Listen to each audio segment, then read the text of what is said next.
Hello, and welcome. Today we'll be doing something a little bit different than what I usually do, but let's be honest, you didn't know me before you clicked on this video anyway, did ya? If by some strange chance you do actually know me, then you probably know that I like vintage things, so it's probably no surprise to you that I also take interest in vintage computers. This video in particular is dedicated to a computer that was introduced in October 1991. It was a replacement to one of Apple's most powerful compact Macs at the time. It has a 16 MHz Motorola 68030 processor, 2 MB of built-in memory, and came with a 40 or 80 MB hard drive. This sounds pretty decent though for its time, right? So, what's the downside then, you might ask? Well, that's a good question, you pessimist. The problem with this machine is that it has a 32-bit processor, mounted on a 16-bit data path. That means it's nearly 30% slower than its predecessor, the SE30. This is the story of the Macintosh Classic II, the compromised Mac. This is my Macintosh Classic II. I got it over a year ago and a friend of mine found it in an abandoned building. Initially, this computer didn't work when I first tried it. Looking it over, it was clear that someone in the past took good care of it, didn't have any major scratches or marks on it anywhere. Has all of its original peripherals, the nice keyboard, the really angular wedgy mouse, which I think is really cool looking. It even has, stuck to the side of it, the original microphone. My plans? We'll start by running a benchmark in its current configuration with the 4 MB of RAM and 7.0.1 as the operating system. And we'll just run a basic benchmark. The program I'll be using is called Speedometer 4.02. After the benchmark, we'll start with their upgrades. I want to retrobrite it because it used to be kind of a silvery gray. They called it platinum. And this is more of like the early Macintosh colors with just this kind of creamy beige, which I don't think fits this machine very well, especially when compared to other machines of the era that, you know, are really, really nice and clean. They're almost like a pure white looking. So this one's going to need a retrobrite. Never retrobrited before, so that's going to be interesting. I'm not going to try it first on this machine. I'll try it on something inconspicuous just to make sure that I know what I'm doing first before I try, you know, taking on a big project like this whole case. So it's going to need a complete disassembly and a dip and a solution just to retrobrite it. So that's going to be interesting because we got some big pieces. This whole side here is all one piece, so I'm going to need a pretty deep tank to retrobrite that in. So we'll have to figure something out there. So after the retrobrite, I'm going to back up the contents of the hard drive on here. There's nothing too special, a couple programs, but I want to have something that I can go back to that I know that works, because the next step I'm going to try and do is upgrading to OS 7.6.1, which is the absolute latest that this hardware can run. That was the last operating system that was supported for this Macintosh, and I'm going to see if I can install it. I have a CD. I have ways of trying to install it. We're going to see what works. Probably not in this episode. That'll be for later. But yeah, that'll be something I want to do. As well as the capacitors that are leaking on here. They're electrolytic capacitors. And they just leak and wreak havoc on the boards. Really, really common for machines of this era. Apple used really bad capacitors, and really it wasn't just Apple. There were bad capacitors across the board. So I've got a list here. We're going to retrobrite it, benchmark it with it in its current configuration, back up the hard disk. We're going to upgrade the hardware, including RAM and possibly... We're going to do a benchmark again on System 7, the way it is with the new RAM and hardware. Then we're going to upgrade to 7.6.1, either using my Macintosh CD or trying to find some other way to install it. Then we'll do a benchmark with its new hardware and new RAM running 7.6.1. We'll do a total recap. I'm going to go to tantalum capacitors instead of the electrolytic, just to prevent something like the leaking that this has had from happening again. The machine's already been through it once. I don't want it to happen again and then possibly damage something. It would be 20 years down the road before it would ever have any kind of issue. But, you know, not something that I exactly want to happen. And then I'll have a finished Macintosh Classic II. So I'll just have something to run old Mac programs on, Mac games, something to mess around with in my free time as a hobby. So I just like collecting them. So that's everything on my list. I suppose we should get to work with some of the stuff. I'll start with the easy stuff first. We'll do a benchmark, upgrade the hardware in it, and then we will run another benchmark to see how much it's improved. So give me 1 second and we will start the teardown. Okay, let's get to work. We're going to put something down just to protect the front of this so that it doesn't get scratched up here. We'll flip it on its front because we have 4 screws we need to remove. 2 here, 2 in the back. I'm going to be using this, my Mac Cracker. It is a T15 Torx, I believe. Yep, T15 Torx. We're going to be removing these 4 screws here. You don't really need it for the back, these bottom ones. This really comes in handy when you're having to reach all the way through this handle down into the back of the machine. I mean, this is pretty far back there. All the way towards the front is where these screws are hiding. So let's get this cracked open. All right, let's see if we can get this back cover off.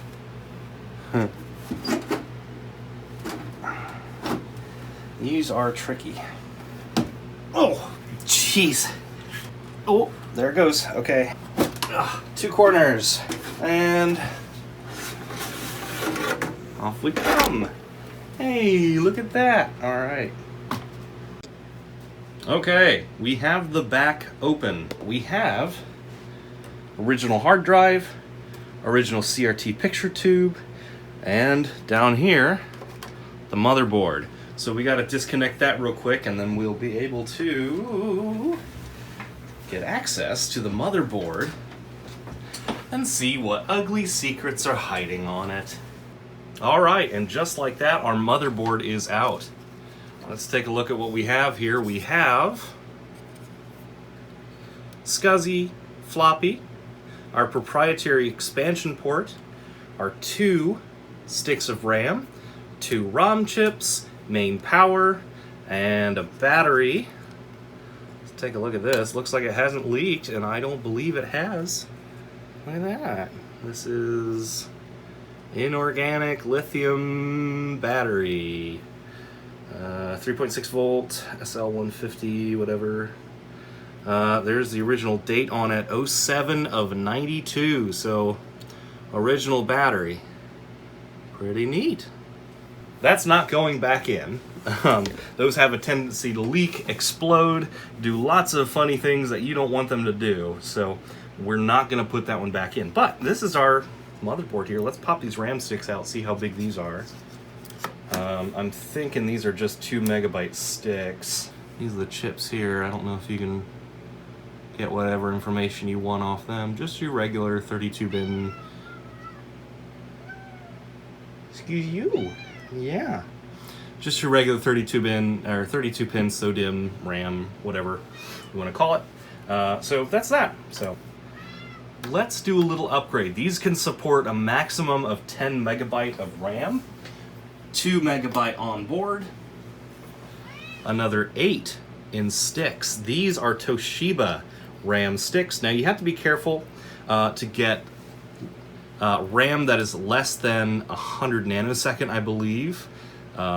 So that's really the only requirement when you get this RAM. Backside is not populated, just the front side, but it's very densely populated RAM. But yeah, we'll stick these in, see if these work, and then we also have one more surprise. The last thing we're going to be putting in here is this. This is a Applied Engineering Fast Math Classic II. This is a math coprocessor for the Macintosh Classic II. If you do any researching online, you'll find out that not a whole lot was made for this proprietary port. It was only on the Macintosh Classic II, and I believe also the LC2, or in the regular LC, and my cat wants in the frame. It's computers. Hello. Big dummy, what are you doing up here? You gotta be the center of attention. Uh-huh. Yeah.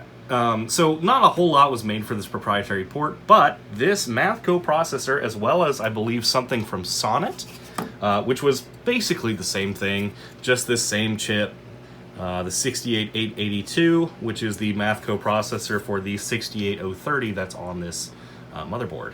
So this just kind of slots on here, although we have to wait until it's installed because, yes, the card actually slips in like so onto the motherboard. So that holds it in place. So, you know, just normal stuff, just a little bit of an upgrade. And we'll see how much of an upgrade this makes when we do our benchmarking.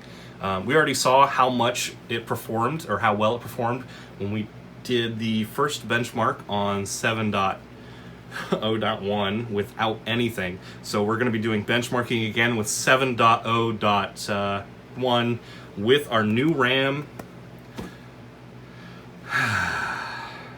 So we're going to be doing our benchmarking again with 7.0.1, but with our new RAM installed and our Fast Math 2.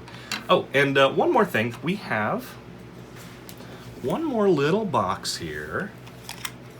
And of course, it won't open. There we go. This is a brand new Staf 3.6 volt clock battery. So this is going to be a lot better than that original one that was in there, and we'll be able to keep time, date, and any settings we put in the system thanks to this battery. If you turn off the machine, it loses everything. So we'll be able to put this in there, and we won't have to reset settings every time. Can you watch out? All right, here we are, all put back together. Fast Math 2 is in place, nice and sturdy. Everything's plugged back in, power, hard drive, floppy drive. Our RAM is on the other side of the board, very neatly tucked all the way in the back. So this is now a fully upgraded Mac Classic II. The only thing that is missing is possibly like a different optional ROM chip that some of these math coprocessors could have had. But honestly, I don't know if they ever made different ROM for the Classic II. I'm not sure what advantage that would give you. You know, with the SE30, you can get like a BMOW ROM, and then you can run like macOS 8 on an SE30. But of course, this one is just, you know, that 16-bit data path. It's not as capable, but this is going to speed things along quite a bit. So we'll see how this compares to an actual SE30 here in a second. Let's do our benchmarks after we get it all put back together. Got our keyboard, our mouse. I suppose we flip it on and see if it boots. Oh, this side. Ooh.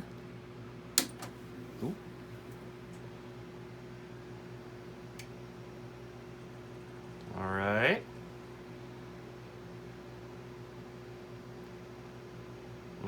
Maybe. Uh-oh. Oh.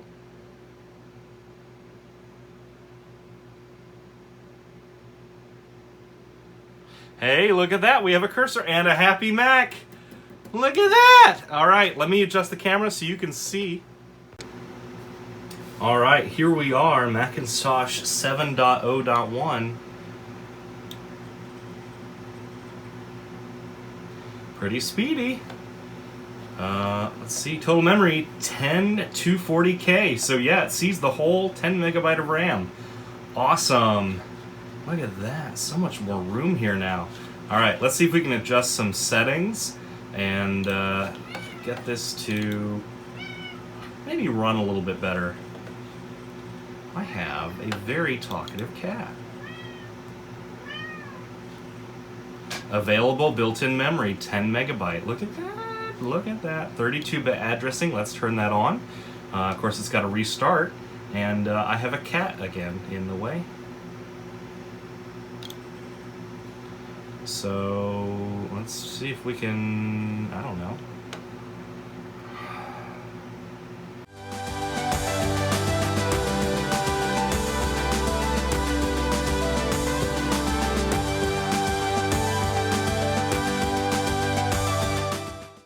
Okay, it has taken me quite some time, but I have figured out a way to transfer files from my modern MacBook using Basilisk 2 to my computer, my desktop PC, which is running Windows, over my network.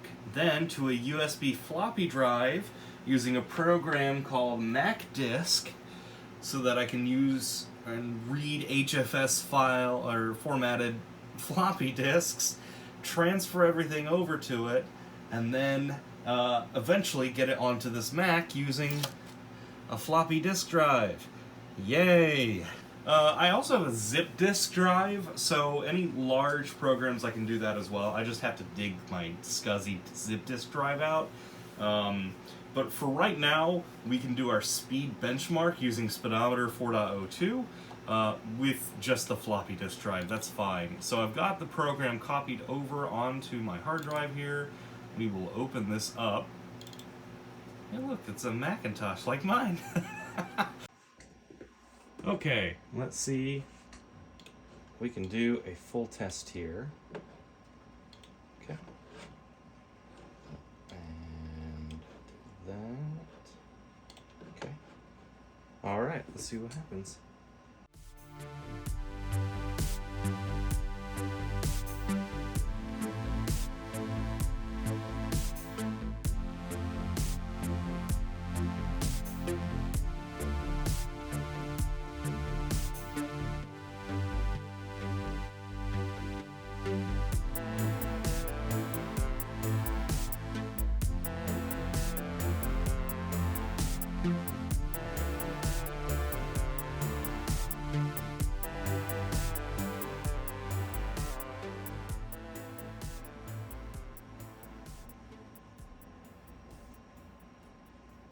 Okay, and it's done.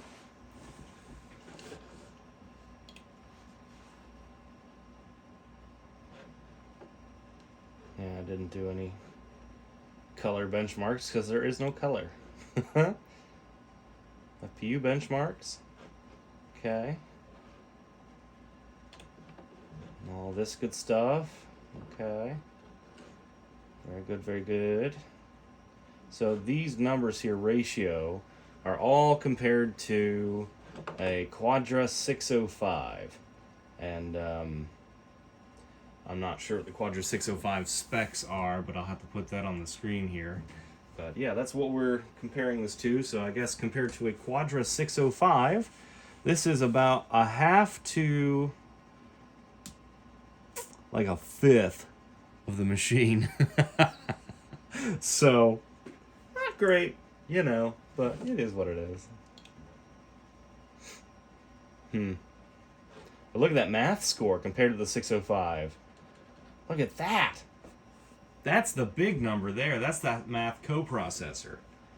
So, neat.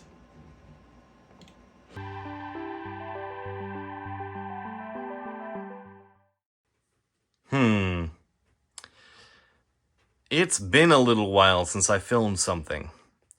And I need to for that thing there. And this, as a backdrop, that won't do. Let's try... There. It'll do. Oh.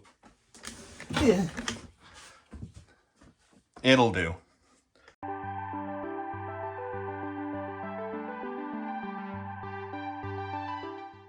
All right, this one's just for framing. Oop, turn that on. How do I look? Do I look all right? Presentable? Can you see me all right? Am I lit up good? Does my hair look okay? Uh-oh. Uh-oh. Uh-oh.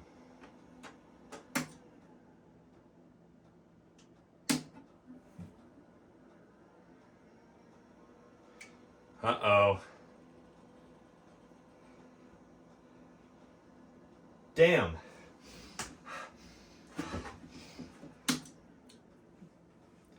Uh-oh. I don't like that. Well, I guess no introductions for this segment. The screen's pretty dim looking here. And we got no boot. And we have a Mac pattern on the screen. So I guess Classic II saying no introductions to this bit. That's not good. I got to take that board out and scrub it down with alcohol. This is why these boards need recapped. This is what it was doing when I first got this machine. So, yeah, I guess some rubbing alcohol and a toothbrush. We're going to see if we can make this boot again. Well, we can at least do this other part before we do this. 1 second. I have a little unboxing to show you. Well, this hasn't gone to plan. I got a Mac pattern on there again. This is the second time it's done this now. I'm pretty sure I can make it work again. I just need to clean the board with rubbing alcohol like I did last time. But this is why we recap these old classic machines. Electrolytic stuff just oozes out of the capacitors because they're no good, and then they start doing stuff like that.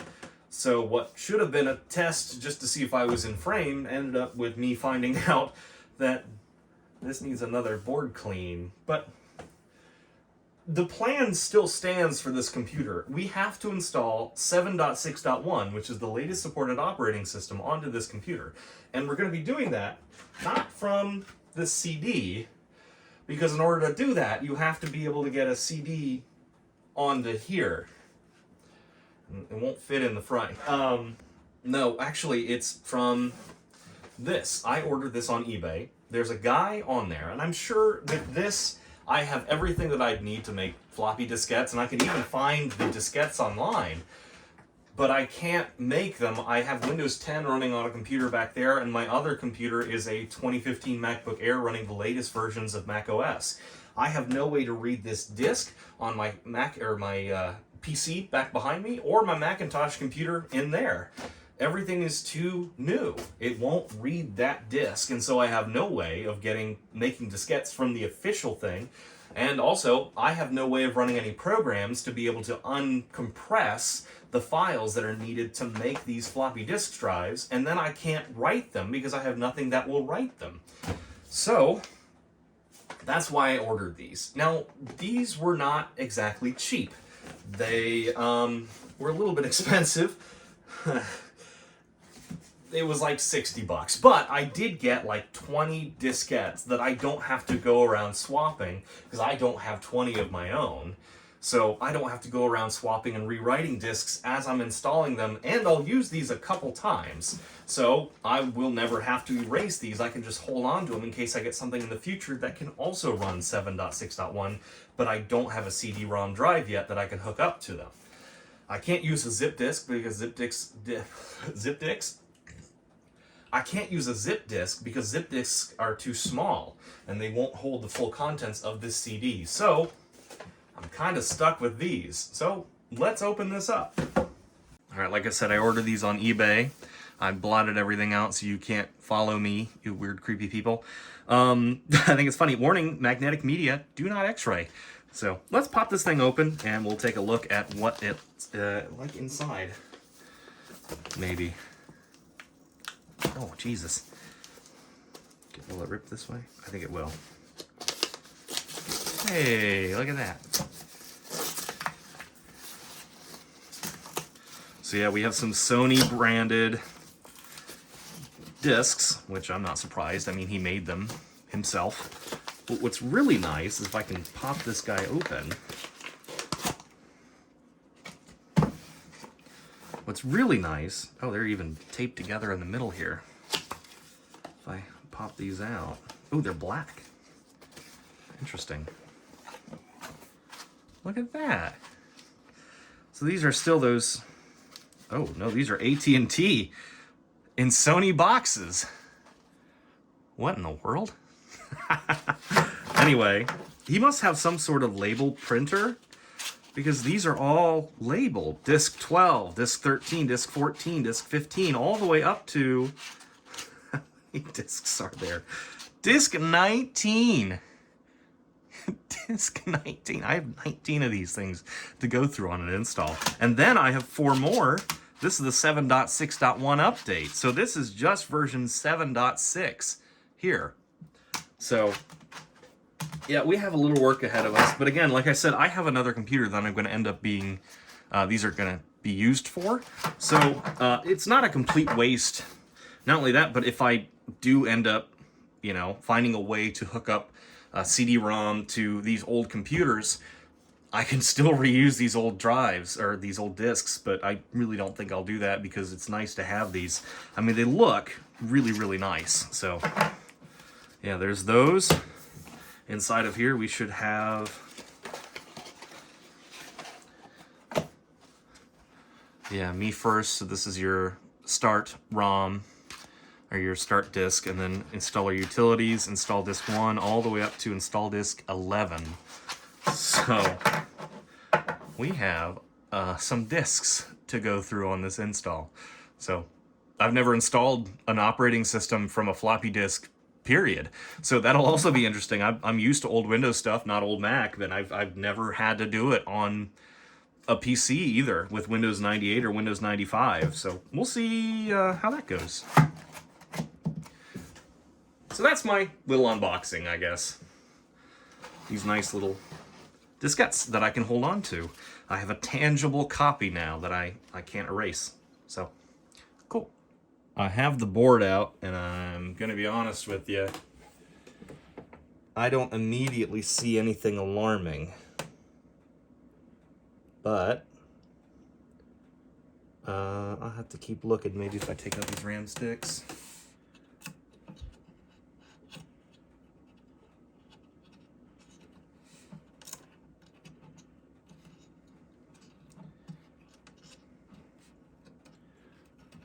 Maybe if I take out these RAM sticks, if I can get them out.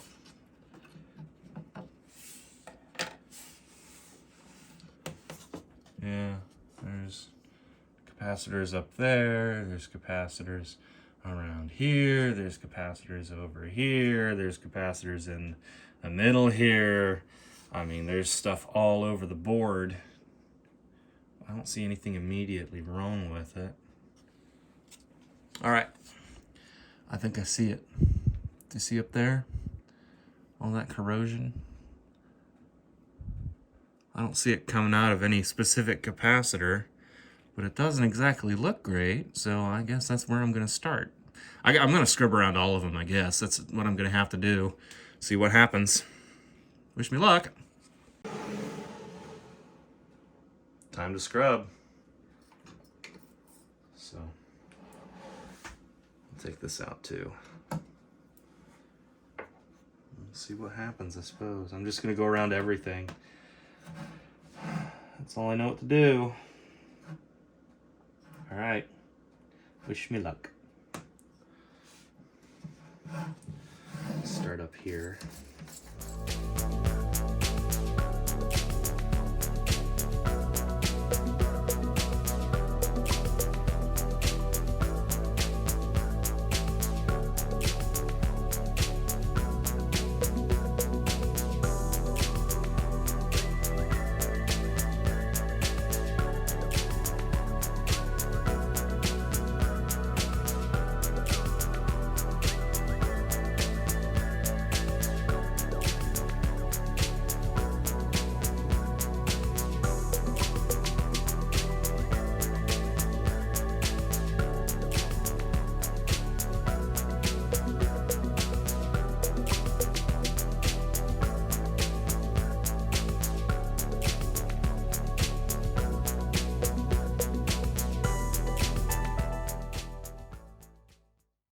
Alright, I've scrubbed everything. So hopefully now I have something that'll work. Also, I should probably look at the analog board on this computer from a distance, because I haven't checked to make sure this is discharged, but take a look at it.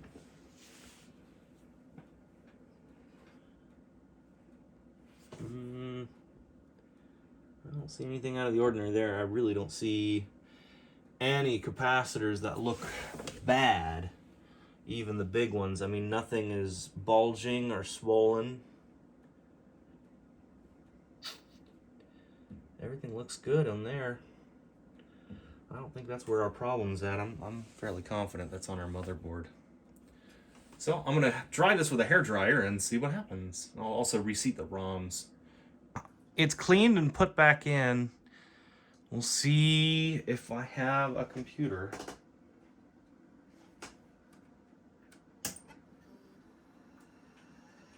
Ooh, hard drive spun up.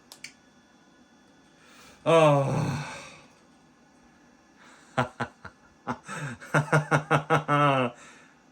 Oh, thank God. Really had me worried. Really had me worried. Really. Alright, well, this thing's running without a case. So, yeah, let's put this back together. Everything's put back together. I am very happy I have a functional computer again, and it will boot. So, we can continue with the 7.6.1 installation on here. This is why you have to recap these old computers, because you can clean them, and they're not immune to doing that again. And I don't know how many times it can do that before something either gets fried, or is permanently damaged, or like a trace or something gets eaten through over time, even while it's working. It's nasty stuff. And it's really inconvenient when you want to film a video and you have a Samazi Mac instead of a Macintosh. We know it works. We can go ahead and shut this down. And I'm going to start with the installation of 7.6.1. Alright, I got these things apart. They were taped together all the way around, but I got them apart without damaging the boxes, which is really cool. Little tear there, but yeah, could be age, you never know that. Anyway, we'll start with, I need to start with the one that says start with me. Yeah, install me first. So let's do this one. Slot this in here. Now, I don't remember, I know in newer Macs there's a key you're supposed to hold down. I don't know if you have to do that with these or not. We'll see. We'll see what happens. C? You hold down C to see what happens. Goodness, you're noisy. Or maybe you hold down V.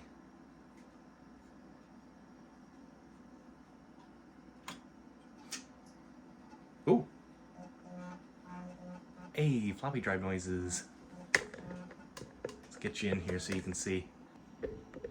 Uh-oh.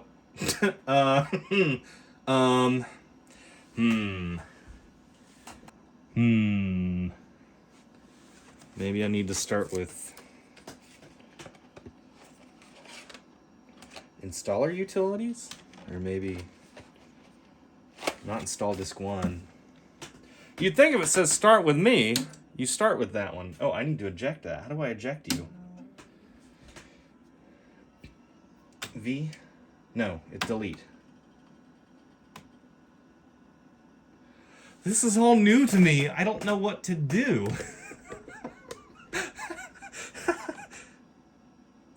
I hold down delete, right, to eject? I'm used to having an eject button.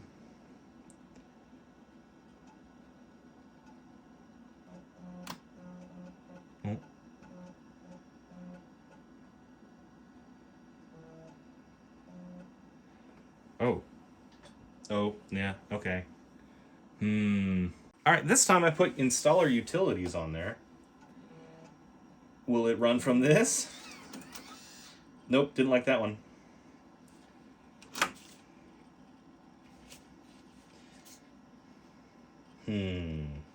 What if I pop this in here? Will it tell me what's on it?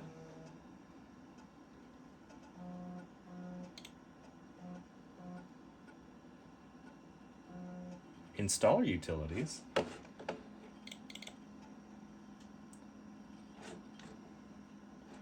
Installer?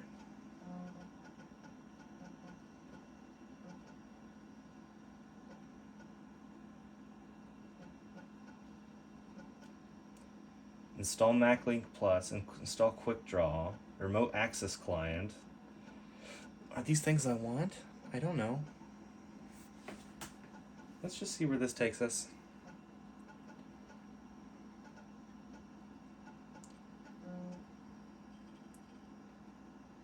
Please open the specific document you wish to use. Installer found on 7 installer documents on the disk. Installer utilities. Please open the specific document.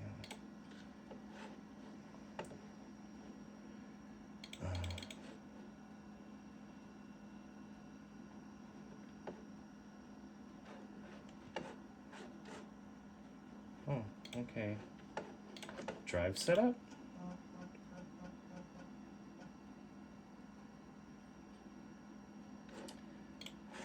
Okay. This is going great so far. Let's try this one.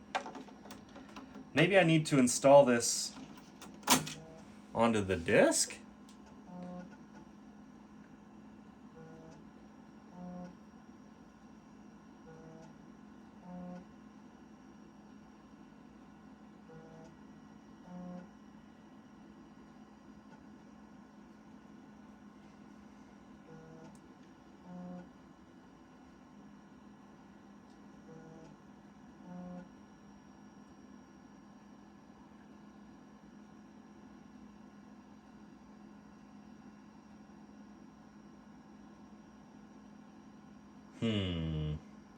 I just have a watch.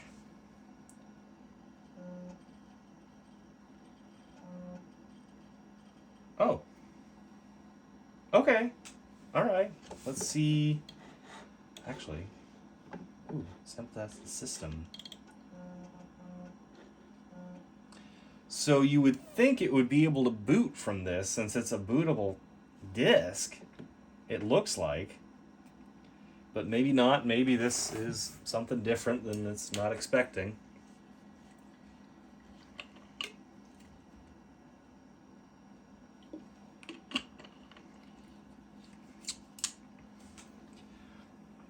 Man, I'd really hate to clear this hard drive to try and install 7.6 fresh if it's not going to work.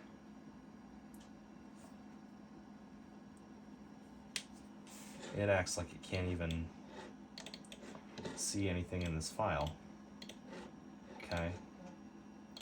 See if we can just read this.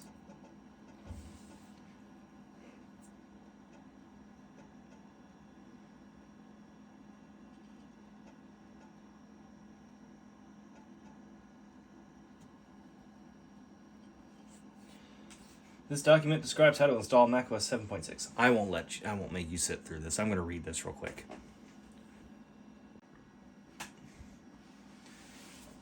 Ooh.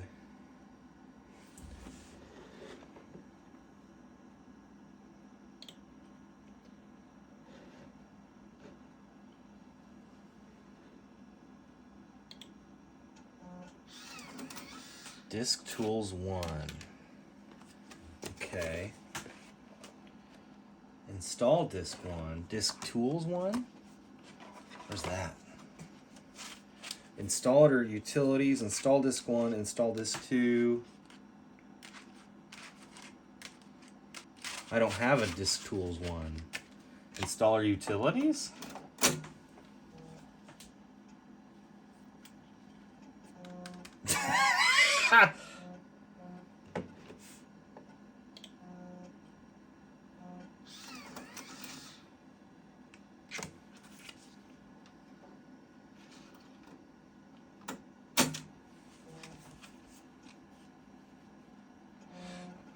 Okay. I don't know where you are at. Install me first. Installer utility. Now wait a second. I don't have it. I don't have. Wait, maybe it's in the other box. Where is it? Disk Tools 1. 12, 13, 14, 15, 16, 17, 18, 19. Install disk 7.6.1. That's Disk Tools 1. Or no, install Disk 1, Disk 2, Disk 3, Disk 4. I don't have a Disk Tools 1.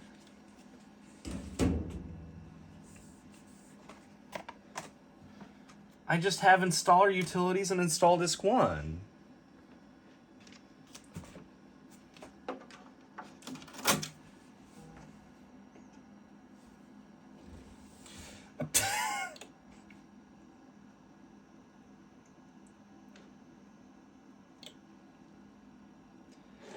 Cool. Check mark. All right, I already read the information. I like how it looks puts little check marks there. Isn't that cool? Choose disk for installation. Macintosh HD. Available disk space 19 megabyte. It requires 70 megabyte.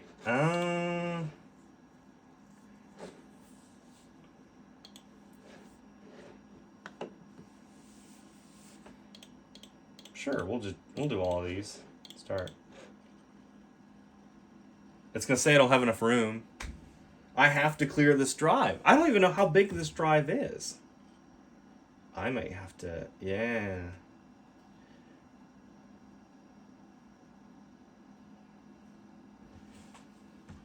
Cancel. Cancel. How big is this drive?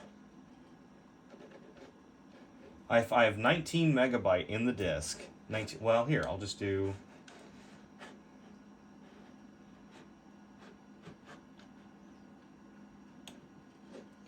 It probably won't tell me my. Yeah, it tells me my memory. All my memory's there. That's cool.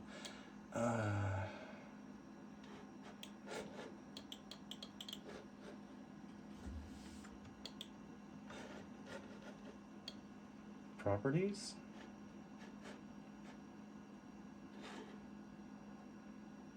Get info. Here we go.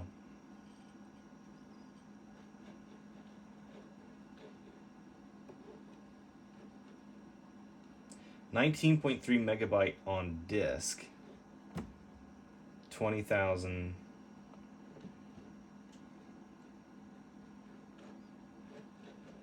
How big is it? 40 megabyte? Okay, that sounds about right.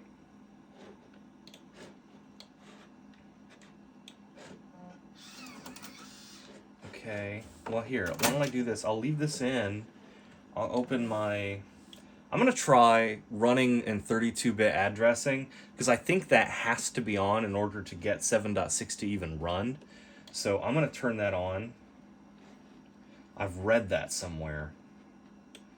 The problem is, the backup battery in here is not supplying voltage to the board for some reason, and so I don't know if I put this on that memory setting, if it's going to stay, so I'm going to have to keep this disk in there and then have it restart.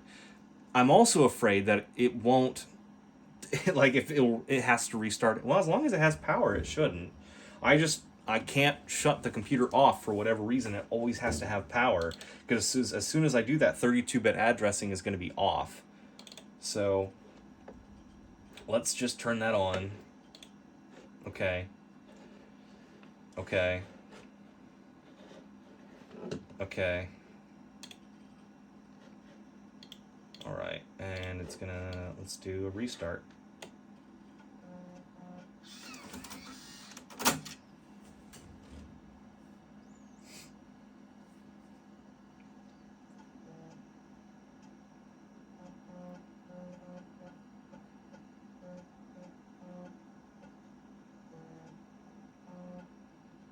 Nope.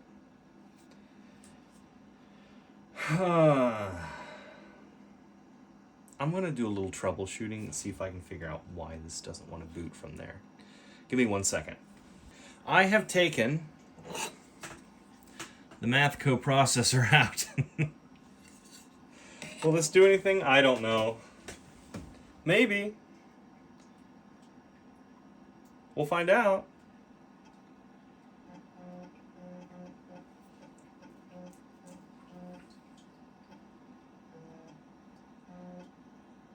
Nope. Damn. Well. I don't know what to do here.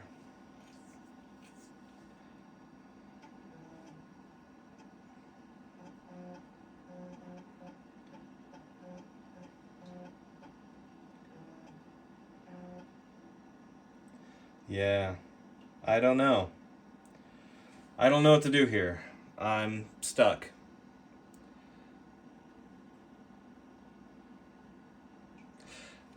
From what I can understand, this 6.6 here, I've looked online just a little bit. This up here means that hardware-wise, everything is fine on its self-power on test. But this 6.6 here means that the disk seems blank, appears blank. I don't know why it would be saying that, but it is, I guess. Maybe I'm wrong. We'll figure something out. I don't know. But, yeah, I mean, I can reset it, and it just keeps doing the same thing. I've taken this math coprocessor out, hoping maybe this would do something, and it didn't really do anything. So, yeah.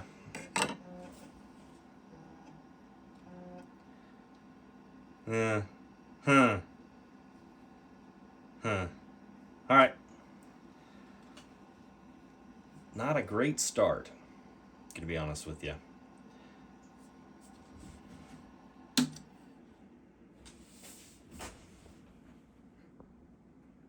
Okay, little update, I guess. If you just put in install disk 1, it'll just boot off of that, I guess. That would have been cool to know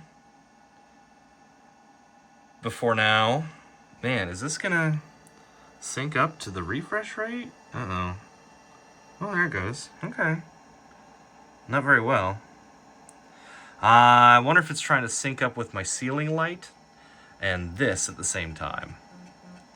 Okay. Let's see if this loads. We'll get out a shaky cam here and go to tripod. If you thought swapping through like 30 disks to get 7.6 on here was going to be dumb, I'm swapping between 2 floppy disks in one drive, trying to copy this install me disk first onto a new disk to see if it'll run any better than off of the disk that I was sent. Oh. Oof. Well, something's off with this one disk. It's unfortunate because I really need it. I guess I have to make a disk utilities disk now. Okay, no, that's fine. I didn't need to see it all. You can go back. It has been a day and many hours on many programs, on many forums, but I finally was able to get something booted. I don't have any disk utilities disks in this set that I bought, so I've had to make my own. This is from System 7.0 or 7.1? 7.0.1? Anyway, it's new enough that it'll run on this machine, and I have a way now, finally, to boot it up off of a floppy disk and format the hard drive that's on here, because you can't do that if it's booted from the hard drive you're trying to format. So it's been many hours, many floppy disks, many profane words, but finally I'm here now. So let's see if I can format this internal drive.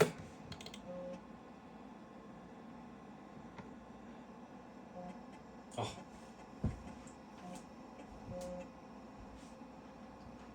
Okay. Is there an update for it?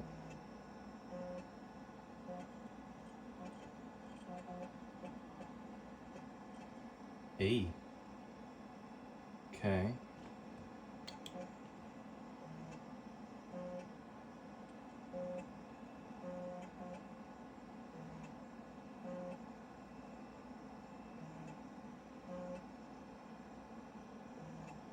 There's no going back from this.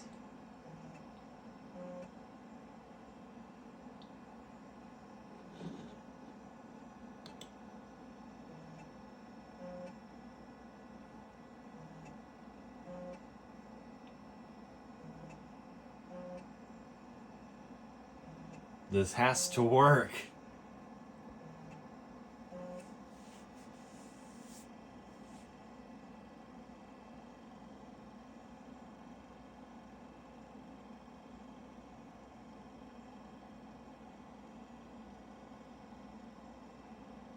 hear a drive ticking away.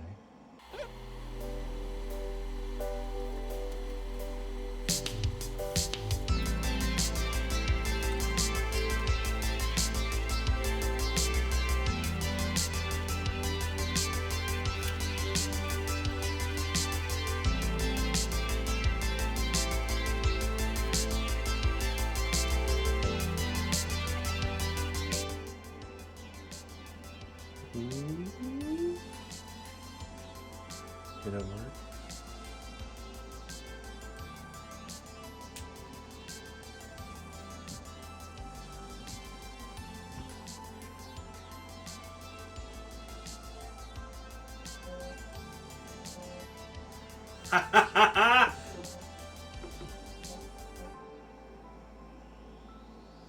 Fuck yeah, dude.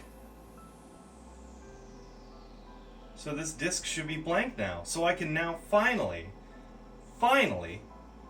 start with the install of 7.6.1. Oh my god.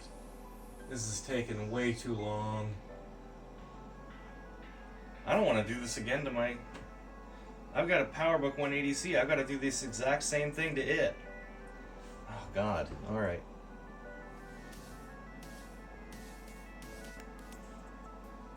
Alright, yeah, there's the hard disk. 38.3 megabyte available. That should be enough to install system 7.6. Alright. Okay. It's now time for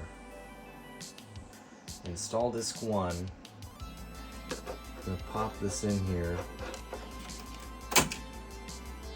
Hit restart.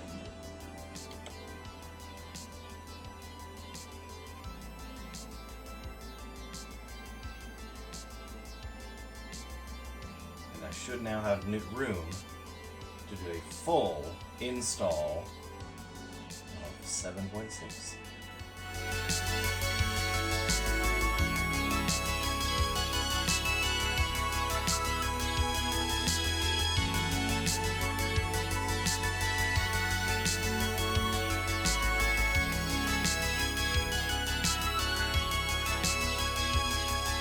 I have to forgive the weird rolling shutter going on here.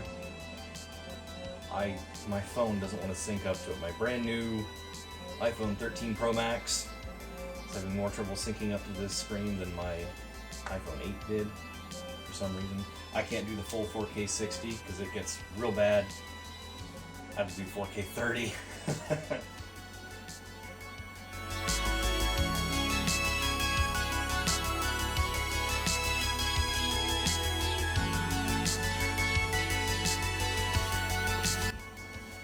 Wait a very long time for this to load.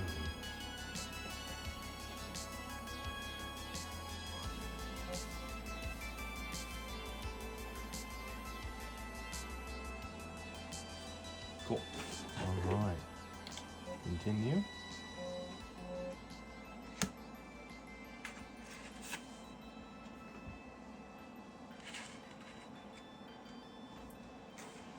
Agree. Do you want to read all of 1997 Apple's terms and conditions? You're more than welcome to if you'd like. Shorter than new ones. Let's do a custom install.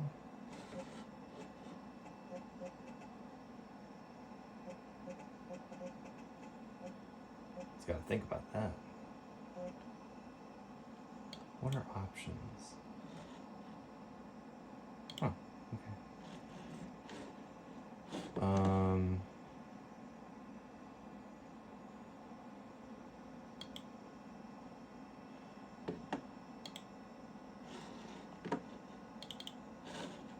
Sure. Disk space available. Wait a second.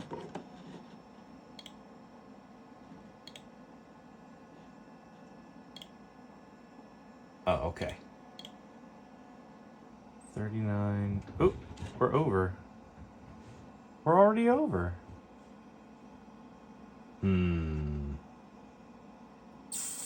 You know what? I'm going to go through here and find out what I need. Give me 1 second. Okay, this is now the time lapse. We'll turn the brightness down just a little bit. That way we can still see the screen. All right, and time lapse starts now, I guess. So I need disc 2. That's disc 1. Disc 3, disc 4. Where's disc 2? Oh, disc 2. There's disc 2.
Last disc.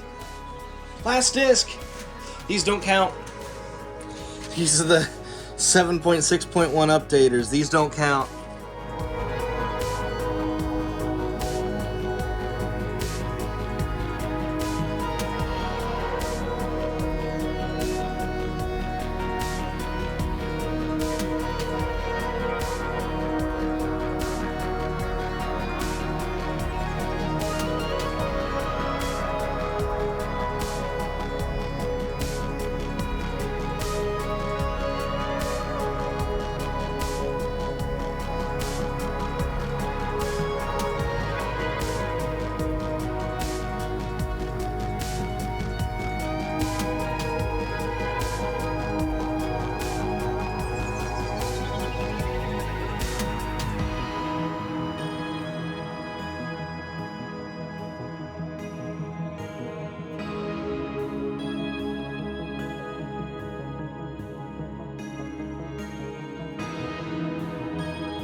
Look at that. Installation was successful. So, now we'll get to boot macOS 7.6 on a Macintosh Classic II for the first time. This is exciting stuff.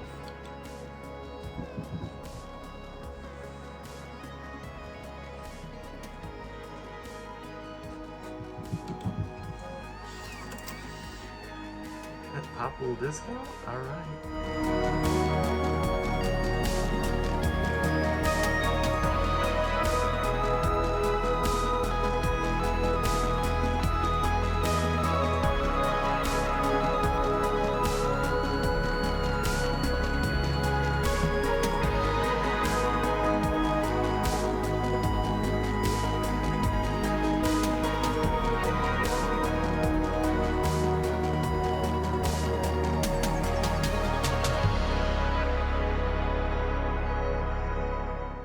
And that's it.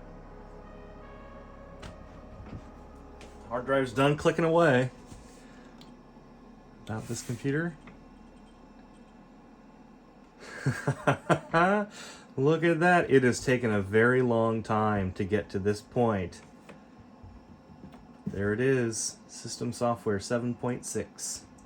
Now, we've got 4 more disks. Get to 7.6.1. 4 disks, and this will be at its maximum operating system. Oops, another sign in my life away document.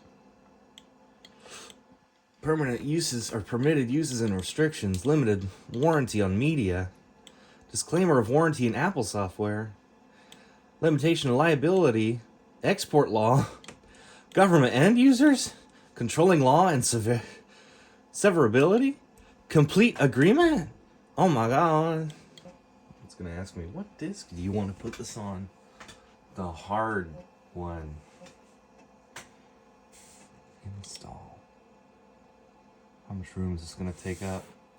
It's gonna take up another 30K on my disk.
There it is. 7.6.1. Yes, sir.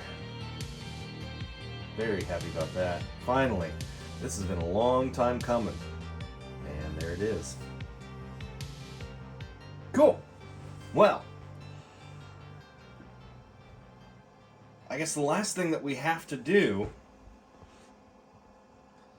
now that we're on an operating system with our upgrades, would be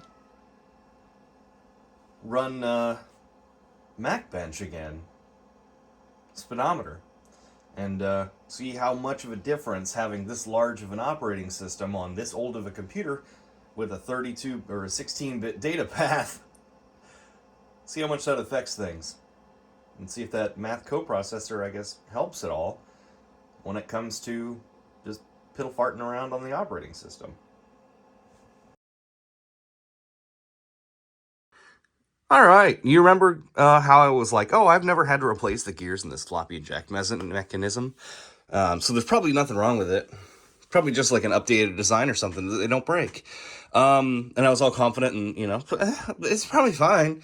And then, while I was installing Microsoft Office 4.2 from like 30 floppy disks into a SCSI zip disk. That way, whenever I just plugged in my zip disk, I'd have Microsoft Office on it. Well, because I didn't have enough room on the original 40 megabyte SCSI hard drive. Well, on the floppy like 26...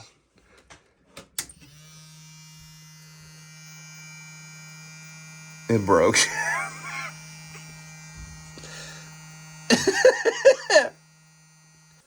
So, I have to wait for some gears now. There it is. I don't know if you can see that or not. There's little focus. I'm too close. Well, here, I'll just do that. There's little broken bits in there. Putting Microsoft Office on here so I can, read and write and do my taxes, I guess. Like it's 1997. Anyway, this is my eject mechanism at the moment. A regular paper clip just in my hand is making my hand sore. And, so yeah, this is my eject mechanism. And then, because it's a 40 megabyte hard drive and this requires like 70 megabytes of space max when you're installing everything, it's like 78. I'm not doing all of it, but doing most of it. I'm putting it on a zip disk because I have zip disks. I have a zip drive. So that's pretty cool. It'd be cooler if it would eject disks on its own instead of having to use a paper clip in there and missing the little tab that you're supposed to hit on the inside like 40% of the time. But what can you do? Not break it, I guess. Not use it. Just put it in a museum. Fuck that. I got mail. Came in this padded envelope. Came from Loveland, Ohio. And inside of here is something that I think is going to be very useful. And that is, if I can get it open. So give me a second. Size doesn't matter here. Actually, it does. It needs to be very small. And I'm glad they put it in this little package because it would be very hard to find inside of a padded envelope and be very easy to be lost. Oh my. Oh my, look at that. That's tiny. Itty bitty. Oh. That is ridiculously small. All right, now I gotta manage somehow putting that on. That's that little gear right there, that disintegrated one. All right, now I gotta figure out how to put it on. That'll be fun. All right, let's see. I know this one has to come off first, so take that off. That came off really easy. There's the motor. I don't know if you can see that, but there's the motor right there. And all these little pieces need to come out too. This disintegrated gear, that's no good for the mechanism. That'll block it up. I should probably get like a paper towel or something for this grease. How about toilet paper? That'll work. All right, so yeah, get some more of these little pieces out of here.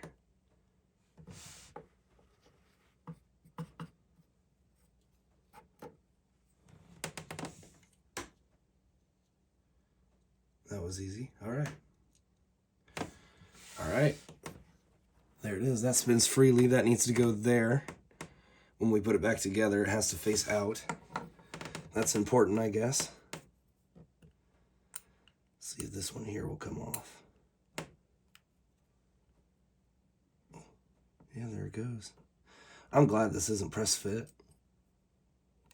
Because if it was, that would be a pain. Yeah, there it is.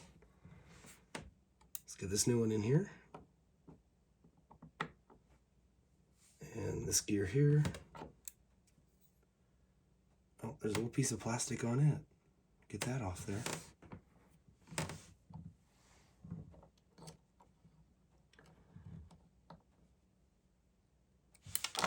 Oh. Can't lose these. All right. There we go. It's all back together. Look at that. Ha ha ha. All right. The last thing that goes on is this little piece of metal here, but this piece of metal, I'm going to have to glue a little bit because it broke on me. The little plastic tab here, you can already see it. It broke. So I'm going to have to glue that down. But yeah, there it is. All put back together.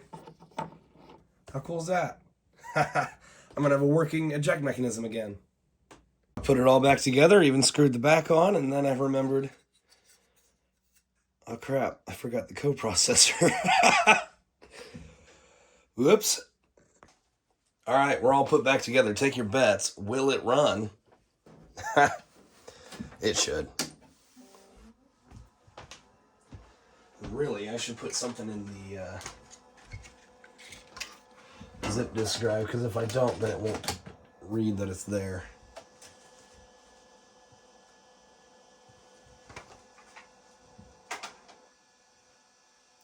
Zip disk drives are surprisingly noisy. I did not know that about them. Oh.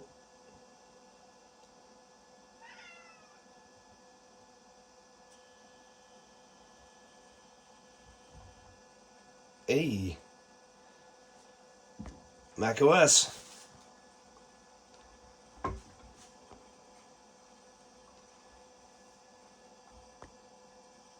So it boots. The next question is, will it eject a floppy disk?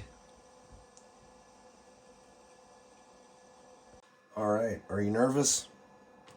Because I sure as hell am. Here's a floppy disk. It's the 7.6 tools. It should read it alright. Didn't have any issues doing that. Now, will it eject?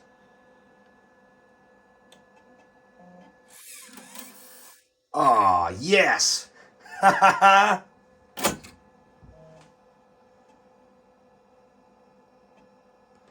Oh, it makes a different noise than the old one did. It's a lot more raspy.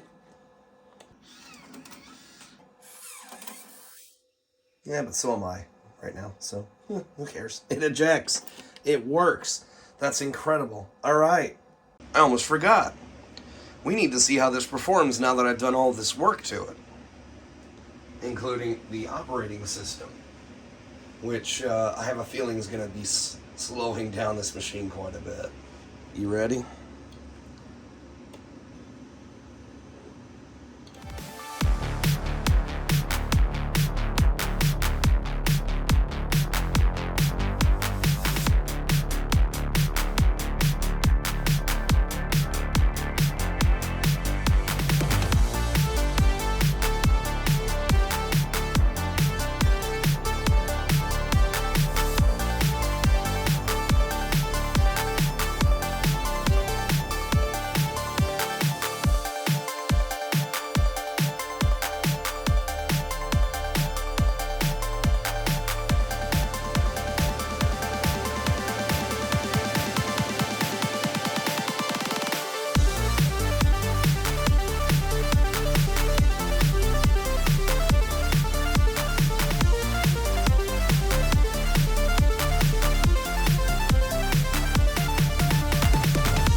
Alright, so that's it for this part of the video. Everything else I'm going to do to it, so the retro brighting, the recap, and the getting it online just to see if I can, and just to say that I have. All of that's going to have to be in a separate video. It's going to be a part 2. So, retro brighting, that's going to be the easiest part of all of it. The recap is going to be difficult, but I think the hardest part of this entire project is just going to get this online, trying to find 1990s Ethernet peripherals or some way to get this online. If I had like a Blue SCSI or something like that that had modem emulation, or that Asante Ethernet card emulation, I could do that a whole lot easier, but I don't, and a piece of equipment like that is very expensive. So I think most likely I'm going to have to end up just trying to find old peripherals, maybe something that connects through the modem port on here, maybe something through SCSI, I don't know.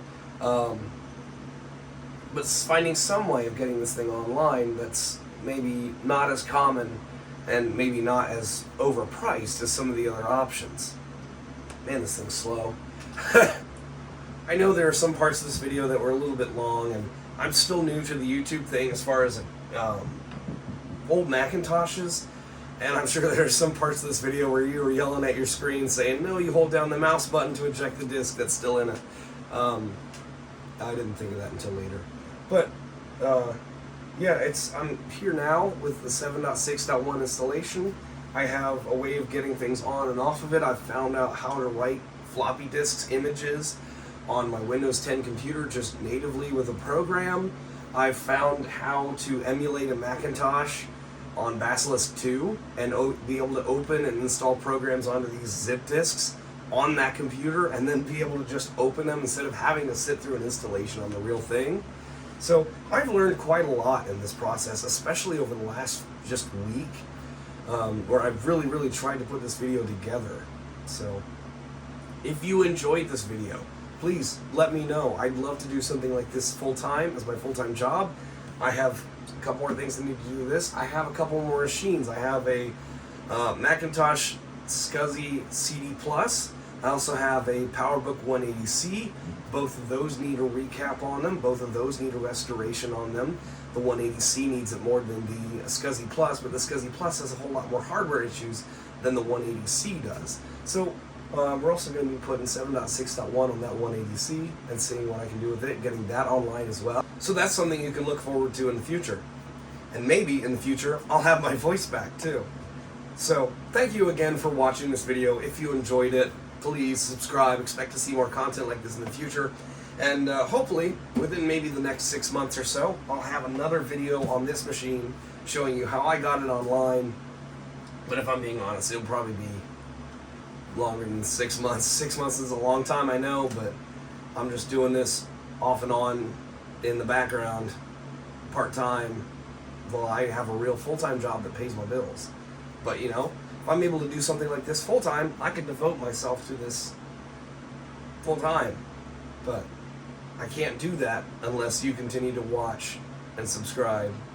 And maybe someday I'll open a Patreon if I get big enough.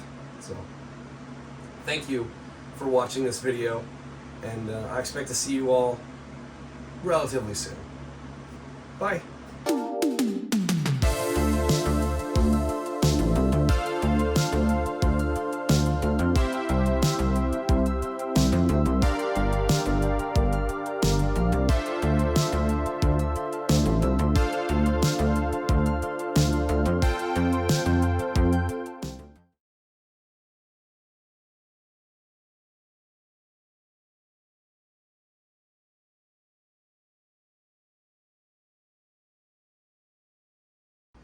Hi.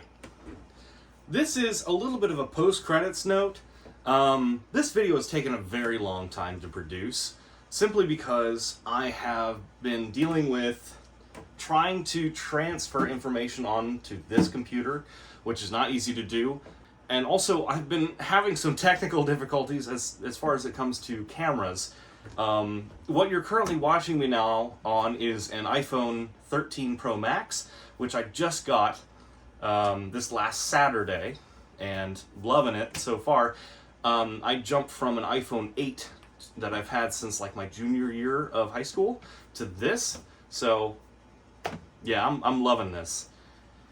And if my camera woman can stop moving the camera in between shots.